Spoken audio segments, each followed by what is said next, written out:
Hello, എല്ലാവർക്കും നമ്മുടെ ചാനലിലേക്ക് സ്വാഗതം. ഇന്നത്തെ നമ്മുടെ വീഡിയോ എനിക്ക് വന്നിട്ടുള്ള മെയിലാണ്. മെയിലിൻ്റെ ഒരു ആൻസറാണ്. അപ്പോൾ ഇത് 3-4 പേരിപ്പോൾ ചോദിച്ചിട്ടുണ്ടായിരുന്നു. അടുപ്പിച്ചടുപ്പിച്ച് വന്നൊരു ക്വസ്റ്റ്യനാണ്. അതുകൂടാതെ തന്നെ നമുക്ക് കമൻറ്റിലും ഈ ഒരു ക്വസ്റ്റ്യൻ ഉണ്ടായിരുന്നു. അപ്പോൾ അതിൻ്റെ ആൻസറാണ് പറയുന്നത്. ആരെങ്കിലും ആദ്യമായിട്ടാണ് എൻ്റെ ചാനൽ കാണുന്നതെങ്കിൽ എൻ്റെ പേര് അക്ഷയ. ഞാൻ ഒരു ടിൻ ഫ്ലെയിം ആണ്, ഒരു ഡിവൈൻ ഫെമിനൈൻ ആണ്. അപ്പോൾ ഞാൻ എൻ്റെ ഒരു അനുഭവം വെച്ചിട്ടാണ് പറയുന്നത്. അപ്പോൾ നമ്മുടെ ക്വസ്റ്റ്യൻ എന്ന് പറഞ്ഞാൽ വേറൊന്നുമല്ല, ചേച്ചി ഞാനൊരു ടിൻ ഫ്ലെയിം ആണോ എന്നൊന്ന് പറഞ്ഞു തരാമോ, എൻ്റെ കൂടെ ഉള്ളത് എൻ്റെ ഡിവൈൻ മാസ്കുലൈൻ ആണോ എന്ന് എങ്ങനെ അറിയാം, എനിക്കൊന്ന് പറഞ്ഞു തരാമോ എന്നുള്ളതാണ്. അപ്പോൾ നമ്മളൊരു ടിൻ ഫ്ലെയിം ആണോ എന്നുള്ളത് മറ്റാർക്കും പറഞ്ഞു തരാനായിട്ട് സാധിക്കില്ല. അത് നമ്മുടെ സോളിന് മാത്രമാണ് അറിയുള്ളൂ.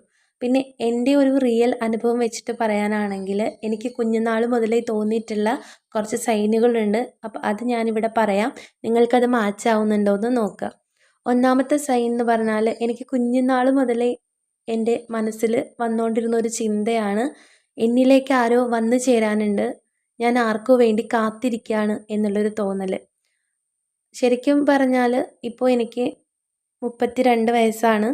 ഈ ഒരു ഏജിൽ നിന്നിട്ട് പുറകോട്ട് നോക്കിക്കഴിഞ്ഞാൽ എൻ്റെ 7-ാമത്തെ വയസ്സ് മുതലേ എനിക്ക് തോന്നിയിട്ടുള്ളൊരു കാര്യമാണ്, ഞാൻ ആർക്കു വേണ്ടി കാത്തിരിക്കുകയാണ്, എന്നിലേക്ക് ആരോ വന്നു ചേരാനുണ്ട് എന്നുള്ളൊരു തോന്നൽ. പിന്നെ രണ്ടാമതായിട്ട് പറയാനുള്ളതാണെങ്കിൽ രണ്ടാമത്തെ സൈനും ഇതുപോലെ തന്നെയാണ്. അതായത് നമ്മളിപ്പോൾ ഫാമിലിയുടെ കൂടെ ഒരു ഫംഗ്ഷനിൽ പങ്കെടുത്തുകൊണ്ടിരിക്കുന്ന സമയത്ത്, അല്ലെങ്കിൽ എവിടെയെങ്കിലുമൊക്കെ ഒരു യാത്ര പോകുന്ന സമയത്ത് അത്രത്തോളം നമ്മൾ ഹാപ്പി ആയിരിക്കും, എൻജോയ് ചെയ്തുകൊണ്ടിരിക്കുന്ന ഒരു സമയമായിരിക്കും. പക്ഷെ പെട്ടെന്ന് നമ്മൾ നമ്മുടെ എനർജി ഡൗൺ ആയി പോകണ പോലെ തോന്നും, അല്ലെങ്കിൽ നമ്മുടെ മൂഡ് ഓഫായി പോകുന്ന പോലെ തോന്നും. ഞാൻ കംപ്ലീറ്റ് അല്ല, എന്നിലെന്തോ മിസ്സിങ് ആണ് എന്നുള്ളൊരു ഫീല്. അത്ര നമ്മൾ ഹാപ്പി ആയിരിക്കുന്ന സമയത്താണെങ്കിൽ കൂടി എന്നിലെന്തോ മിസ്സിങ് ആണ് എന്നുള്ളൊരു ഫീല് എനിക്കുണ്ടായിരുന്നു. പിന്നെ മൂന്നാമത്തെ ഒരു സൈൻ എന്ന് പറഞ്ഞാൽ നമ്മുടെ ലൈഫിലേക്ക് ആരെങ്കിലും എൻ്റർ ചെയ്യുന്ന സമയത്ത്, അല്ലെങ്കിൽ നമ്മുടെ ലൈഫിലൊരു ഇൻസിഡൻറ്റ് നടക്കുന്ന സമയത്ത്, ഇത് എൻ്റെ ലൈഫിൽ മുമ്പ് എപ്പോഴോ നടന്നിട്ടുള്ളൊരു കാര്യമാണല്ലോ എന്നുള്ളൊരു ചിന്ത എനിക്ക് വരാറുണ്ടായിരുന്നു. പിന്നെ നാലാമത്തെ സൈൻ എന്ന് പറഞ്ഞാൽ എനിക്ക് നോൺ ഫിസിക്കലായിട്ടുള്ള കാര്യങ്ങളൊക്കെ എക്സ്പീരിയൻസ് ചെയ്യാൻ സാധിച്ചിട്ടുണ്ട് കുഞ്ഞുനാളിൽ.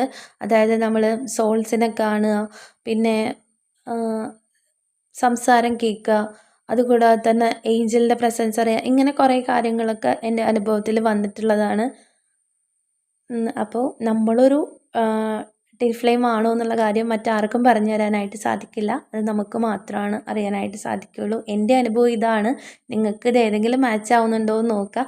പിന്നെ അടുത്തതായിട്ടുള്ളൊരു കാര്യം എന്ന് പറഞ്ഞാൽ നമ്മൾ ഡീല് ചെയ്യുന്നത് നമ്മുടെ ടിൻ ഫ്ലെയിമിൻ്റെ കൂടെ ആണോ എന്നുള്ളത്. അതും മറ്റാർക്കും പറഞ്ഞു തരാനായിട്ട് സാധിക്കില്ല, നമ്മുടെ സോളിന് മാത്രമാണ് അറിയുള്ളൂ കൂടെയുള്ളത് നമ്മുടെ സോൾ പാർട്ട്ണർ ആണോ എന്നുള്ള കാര്യം. അപ്പോൾ ഇതിനും കുറച്ച് സൈനുകൾ ഞാൻ പറയാം. നമ്മൾ ഒരു റിലേഷൻഷിപ്പിൽ ബ്രേക്കപ്പിലേക്ക് വരുന്ന സമയത്ത്, അല്ലെങ്കിൽ ഇപ്പോൾ ടിൻ ഫ്ലെയിം ജേർണി ആണെങ്കിൽ സെപ്പറേഷൻ സ്റ്റേജിലേക്ക് വരുന്ന സമയത്തായിരിക്കും ടിൻ ഫ്ലെയിം എന്നുള്ളൊരു വാക്ക് കേട്ട് നമ്മൾ ഇതിനെക്കുറിച്ച് അറിയാനായിട്ട് ശ്രമിച്ചിട്ടുണ്ടാവുക. അപ്പോൾ സാധാരണ നമ്മളൊരു റിലേഷൻഷിപ്പ് എൻഡ് ആവുന്ന സമയത്ത്, ഒരു ബ്രേക്കപ്പ് ആവുന്ന സമയത്ത് നമ്മൾ ചെയ്യുന്ന ഒരു കാര്യം എന്ന് പറഞ്ഞാൽ പഴയ ആളെ മറക്കും. കുറേ നാൾ നമ്മൾ വിഷമിക്കും. അത് കഴിഞ്ഞിട്ട് പിന്നെ അവർക്ക് വേണ്ടെങ്കിൽ എനിക്കും വേണ്ട എന്നുള്ള രീതിയിൽ നമ്മൾ അവരെ മറക്കൂലേ. മറന്നിട്ട് പുതിയൊരു ആൾ നമ്മുടെ ലൈഫിലേക്ക് എൻ്റർ ചെയ്യുന്ന സമയത്ത് നമ്മൾ അയാളിലേക്ക് പോകും. ഈ പഴയ ആളെ നമ്മൾ പൂർണ്ണമായിട്ടും മറക്കാൻ സാധിച്ചില്ലെങ്കിലും നമ്മൾ മറന്നു പോകൂലേ. അങ്ങനെയാണ് നോർമലായിട്ടുള്ളൊരു റിലേഷൻഷിപ്പ് നടക്കുക. പക്ഷേ ടിൻ ഫ്ലെയിം റിലേഷൻഷിപ്പിലാണ് നിങ്ങൾ ഉള്ളത് എങ്കിൽ നിങ്ങൾക്ക് നിങ്ങളുടെ ടിൻ ഫ്ലെയിമിനെ മറക്കാനായിട്ട് സാധിക്കില്ല. 24/7 അവർ തന്നെയായിരിക്കും നിങ്ങളുടെ മൈൻഡിൽ ഉണ്ടാവുക. അവരെപ്പോഴും കൂടെയുള്ള ഒരു ഫീലിംഗ് ആയിരിക്കും നിങ്ങൾക്ക് ഉണ്ടാവുക. പിന്നെ മറ്റൊരാൾ നിങ്ങളുടെ ലൈഫിലേക്ക് വന്നാലും നിങ്ങൾക്ക് അവരെ അക്സെപ്റ്റ് ചെയ്യാനായിട്ട് സാധിക്കില്ല. ഇപ്പോൾ ഒരാൾ ഒരു ഫ്രണ്ട്ഷിപ്പ് എന്നുള്ള രീതിയിൽ നമ്മുടെ ലൈഫിലേക്ക് പുതിയതായിട്ട് ഒരാൾ എൻട്രി ചെയ്താലും അയാളായിട്ട് നമ്മൾ സംസാരിച്ച് വരുന്ന സമയത്ത് നമുക്ക് മിസ് ചെയ്യുന്നത് നമ്മുടെ ടിൻ ഫ്ലെയിമിനെ തന്നെ ആയിരിക്കും. എൻ്റെ ഒരു അനുഭവം അങ്ങനെയാണ്. പിന്നെ അടുത്തതായിട്ടുള്ളൊരു സൈൻ എന്ന് പറഞ്ഞാൽ ഇപ്പോൾ പറഞ്ഞതിൻ്റെ ബാക്കി തന്നെയാണ്. അതായത് നമ്മളൊരു റിലേഷൻഷിപ്പിലാണെങ്കിൽ നമ്മൾ ബ്രേക്കപ്പ് ആയിക്കഴിഞ്ഞാൽ ഈ പറഞ്ഞ പോലെയാണ് നമ്മൾ ചെയ്യുക അല്ലേ? അതായത് പഴയ ആളെ മറന്ന് നമ്മൾ പുതിയൊരു റിലേഷൻഷിപ്പിലേക്ക് എൻ്റർ ആവും, അവിടെ ഹാപ്പി ആയിട്ടിരിക്കും അല്ലേ? പക്ഷേ ട്വിൻ ഫ്ലെയിം റിലേഷൻഷിപ്പിലാണെങ്കിൽ നമ്മൾ പുതിയ റിലേഷൻഷിപ്പ് ഒന്നും അക്സെപ്റ്റ് ചെയ്യില്ല. നമ്മൾ എന്ത് ചെയ്യുന്ന പറഞ്ഞാൽ നമ്മൾ സ്പിരിച്വലി മൂവ് ആവാനാണ് ശ്രമിക്കുക. അതായത് നമ്മൾ സ്പിരിച്വാലിറ്റിയിലേക്ക് ഇറങ്ങുകയാണ് ചെയ്യുക. അതിപ്പോൾ ചിലപ്പോൾ വല്ല എന്തെങ്കിലും ഒരു വീഡിയോസ് കണ്ടിട്ടായിരിക്കും, അല്ലെങ്കിൽ ചിലപ്പോൾ നമ്മുടെ മനസ്സിൽ അങ്ങനെ തോന്നിയിട്ട് തന്നെ ആയിരിക്കും നമ്മൾ സ്പിരിച്വാലിറ്റിയിലേക്ക് വരിക. ഇപ്പോൾ ട്വിൻ ഫ്ലെയിം റിലേഷൻഷിപ്പിലൊക്കെ ആണെങ്കിൽ നമുക്ക് അത്രത്തോളം പെയിനാണ് ആ ഒരു സെപ്പറേഷൻ എന്ന് പറഞ്ഞാൽ, നമ്മളെക്കൊണ്ട് താങ്ങാൻ കഴിയില്ല. Dark night of the soul എന്നാണ് ആ ഒരു പീരീഡിന് പറയുന്ന പേര് തന്നെ.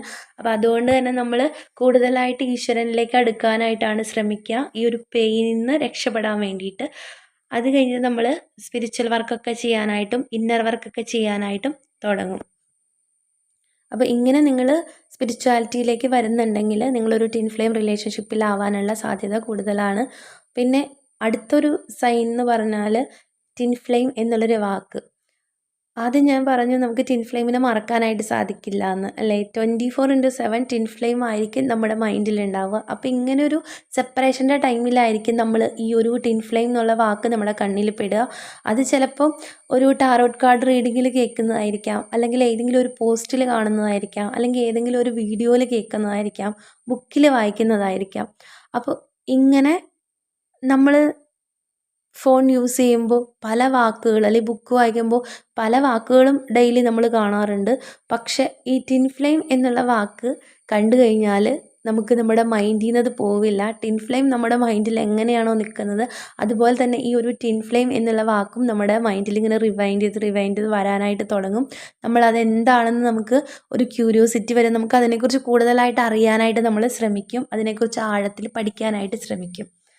അപ്പോൾ ഈ ട്വിൻ ഫ്ലെയിം എന്നുള്ളൊരു വാക്കിനെക്കുറിച്ച് നിങ്ങൾ കൂടുതലായിട്ട് അറിയുന്ന സമയത്ത് ട്വിൻ ഫ്ലെയിം വീഡിയോസ് കാണാനായിട്ട് ശ്രമിക്കും. അപ്പോൾ അതിനകത്തെല്ലാം പറയുന്ന ഒരു കാര്യമാണ്, നിങ്ങൾ ഇന്നർ വർക്ക് ചെയ്യുന്നത് ഡിവൈൻ മാസ്കുലൈന് വേണ്ടിയിട്ടല്ല, നമ്മുടെ സ്പിരിച്വൽ ഗ്രോത്തിന് വേണ്ടിയിട്ടാണ്, നമ്മുടെ സോളിൻ്റെ എവല്യൂഷന് വേണ്ടിയിട്ടാണ് എന്നുള്ളത്. അപ്പോൾ നിങ്ങൾ നിങ്ങളുടെ സോളിൻ്റെ ഒരു ഗ്രോത്തിന് വേണ്ടിയിട്ട് ഇന്നർ വർക്ക് ചെയ്യാനായിട്ട് സ്റ്റാർട്ട് ചെയ്യുന്നുണ്ട് എങ്കിൽ നിങ്ങൾ ഉറപ്പായിട്ടും ഒരു ട്രൂ ട്വിൻ ഫ്ലെയിം തന്നെയാണ്. നിങ്ങൾ ഒരു ട്രൂ ട്വിൻ ഫ്ലെയിം ജേണിയിലുമാണ്. അപ്പോൾ ഇത്തരം കാര്യങ്ങൾ നിങ്ങൾ നോക്കുക. പിന്നെ നമുക്ക് ട്വിൻ ഫ്ലെയിം എന്ന് പറയുന്ന ആളോട് തോന്നുന്ന ആ ഒരു ഇൻറ്റൻസ് ആയിട്ടുള്ള അട്രാക്ഷനും ആ ഒരു ഫീലിംഗൊന്നും നമുക്ക് മറ്റാരോടും തോന്നില്ല. കാരണം നമ്മുടെ സോളിൻ്റെ ഒരു അൺകണ്ടീഷണൽ ലവ് ആണത്. അപ്പോൾ നിങ്ങൾക്ക് ഇന്നത്തെ വീഡിയോ ഇഷ്ടപ്പെട്ടു എന്ന് വിചാരിക്കുന്നു. Okay, thank you.